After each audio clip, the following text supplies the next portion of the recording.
are not just doing what we normally do, Vice Chancellor.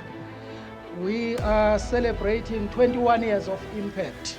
What the University of Johannesburg has been doing over the past 21 years. At UJ, we are just not talking about these things. We are doing practical things to change the lives of ordinary people and our communities.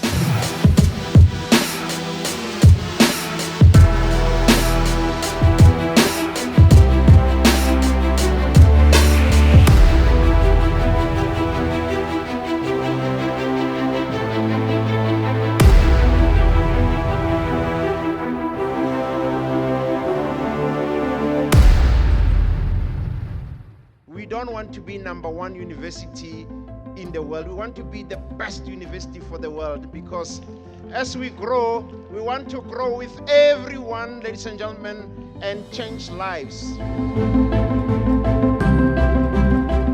In Limpopo, we have set up a bakery that is powered by solar power, ladies and gentlemen. We take bread for granted here.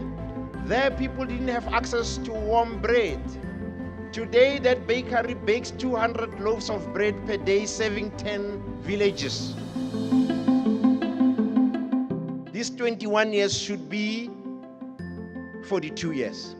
42 years should be 84 years. 84 years should grow on and on and on.